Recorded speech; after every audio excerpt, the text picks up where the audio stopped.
Agroecology is the study of organisms and their interactions with the environment in an agricultural system. Agroecology allows farmers and researchers to view the complexity of agricultural systems using an ecological framework and allows us to ask questions and understand the processes and practices that support soil health. Laurie Drinkwater, a professor of agroecology at Cornell University, focuses her work on understanding the interactions between soil microorganisms and organic matter.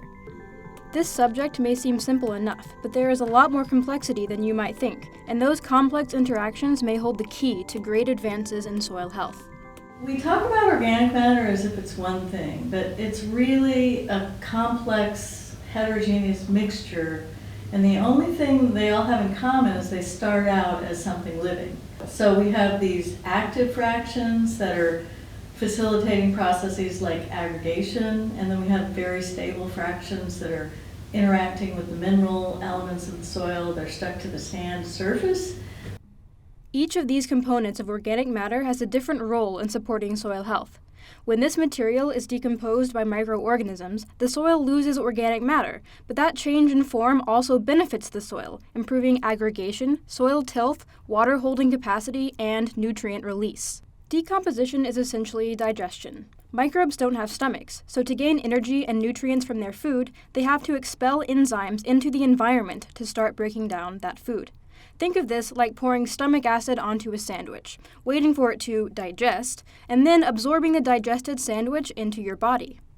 But you better hope no one comes along to take that sandwich before you do. That's right, expelling digestive enzymes into the environment is expensive and risky. It takes some motivation for a microbe to make this investment, and plants know how to provide that motivation. They have to produce enzymes and put those out in the environment, and that takes a lot of energy.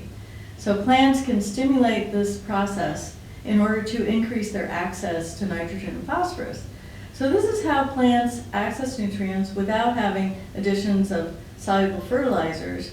This is where Dr. Drinkwater's research comes in. She identifies which cover crop species are most effective at stimulating the right microbial activity, depending on the soil health goals of the farmer.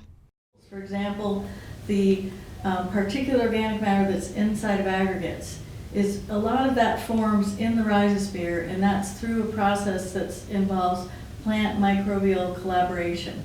And we know that different plant species are more effective at promoting this process than compared to others. As an example, some grass species actually break down the organic matter found in aggregates, while certain legumes increase this organic matter source by up to 3 times.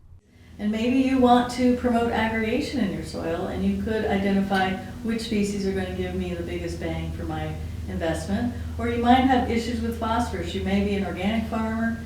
You might want to use the sparingly soluble phosphorus. You could identify legumes that are most effective at mobilizing those phosphorus sources. Dr. Drinkwater hopes to incorporate these below-ground benefits into existing cover crop support tools. In the future, you can not only search for the right cover crop by traits like drought tolerance, phenology, and ability to suppress weeds, but by a cover crop's efficiency at building soil aggregates or plant-available phosphorus. New York Soil Health considers the use of cover crops a key practice on farms to promote soil health.